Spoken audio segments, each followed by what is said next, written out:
c'est l'écoute. Si une brebis n'écoute plus pasteur distingué, c'est quelque chose d'autre à la région.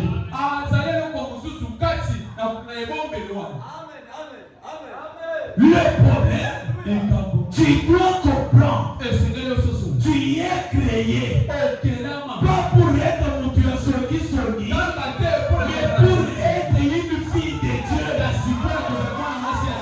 qui donne la vie. Amen. Et quand vous évaluez comme ça, le Dieu de Branham, il va vous accompagner. Quand tu es conducteur de moto, mais tu as des problèmes avec ton pasteur. Chaque jour tu montes en moto, tu descends. On va te retrouver quelque part comme Caracas. Ce n'est pas bien. Une brebis peut même dérailler. Quand le pasteur sort, c'est ça la nature. Qui prouve que tu es une fille de Dieu. Tu es un fils de Dieu.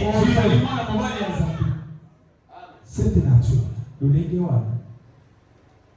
Mais aujourd'hui, il y a des sous-groupes à l'église. Un groupe de mamans qui chapeautent d'autres mamans. Moi, j'ai dit à l'église, je me trouve dans une telle situation. Tu es l'acide sulfurique. Ce n'est pas normal. Je vais vous dire, frère Bana, pourquoi nous venons à l'église? Venir à l'église, c'est une maison de correction. Maintenant, on veut vous corriger par la parole. On ne corrige pas. Non, monsieur. L'essentiel, c'est ton âme. Écoutez ce que frère Banam dit. Frère Banam dit, quand vous vous dites quelque chose, lui est dans l'obligation. Frère, tu n'as pas le frais pour étudier. Tu n'as pas le frais pour étudier. Le frais scolaire, le frais académique. Tu n'as même pas le frais pour te marier. Au lieu de parler, tu commences à te plaindre.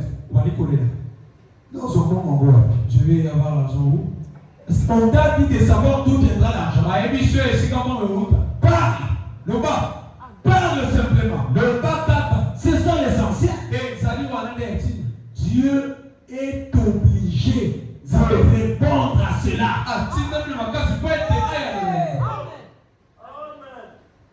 Ce n'est pas le pasteur distingué qui va répondre. Dieu, celui qui l'a placé berger, c'est celui qui doit répondre.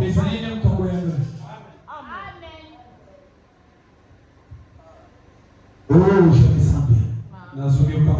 Et vraiment dit, il continue à dire aux gens de comprendre ce qu'ils devraient faire. Melchisedec, le grand prince et roi de 1557. Je le premier septembre. Matin. Le premier matin, il dit, notre bienveillant Père Céleste. C'est de cœur rempli d'un amour profond. Aujourd'hui, offrir notre hommage, notre louange et notre action de grâce à ton glorieux nom. Tu t'es tant soucié de nous. Lorsque nous étions encore des pécheurs, Christ est mort à notre place, innocent à la place des coupables. Il a porté sur lui les péchés de nous tous. Il les a effacés. Et il a payé le prix suprême. Il a satisfait Dieu. Puis, il est ressuscité pour notre justification.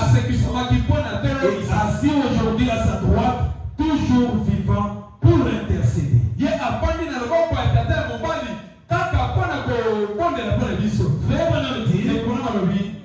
Intercéder sur la base de notre confession.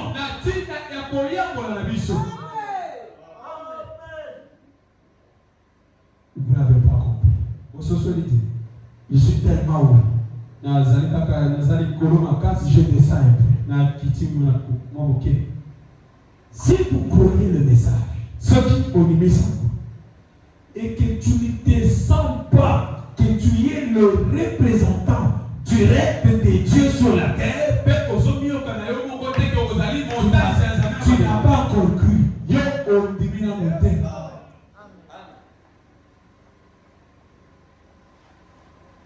Est-ce que je me fais comprendre?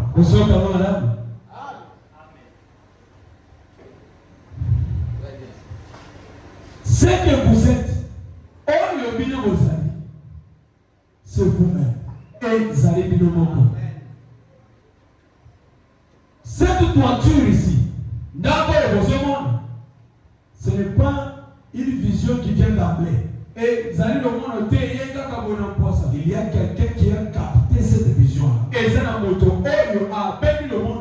a voulu reproduire ça comme ça. C'est votre origine. Donc Dieu, il travaille dans une logique. Dieu veut visiter les gens par les hommes.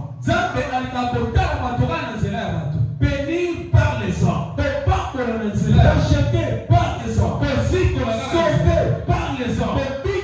C'est vous qui ne comprenez pas cela.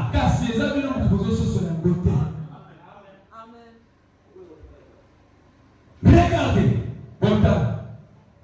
Frère dit, quand on mettait au monde en Israël, ces femmes-là accouchaient sous l'inspiration et donnaient les noms de leurs enfants sous l'inspiration. Ephraïm, Gad, sous cette douleur, et la femme donne les noms. Car si moi ça peut s'y comprendre. Amen. Qu'est-ce que cela veut dire? La parole a de l'influence. Si tu crois, ceux qui ont dit qu'un jour, tu ne te marierais pas ma soeur, même si tu es belle, comment? Tu ne vas pas te marier. Et si tu dis, je crois que Dieu me donnera un bon mari. Rempli du Saint-Esprit. On va les donner. Même s'il n'en a pas, même s'il n'en a pas, quand il te verra, tu es obligé de lui donner le Saint-Esprit. C'est ça la religion que nous avons. La pure parole, c'est de vous dire que vous êtes des dieux. Et que vous vivez par vos paroles. Quand tu es un enfant, tu lui dis Zoba. Tu veux que cet enfant-là, au fur et à mesure, il sera dans cet état-là. Mais quand tu dis à l'enfant, toi tu es un grand médecin. Toi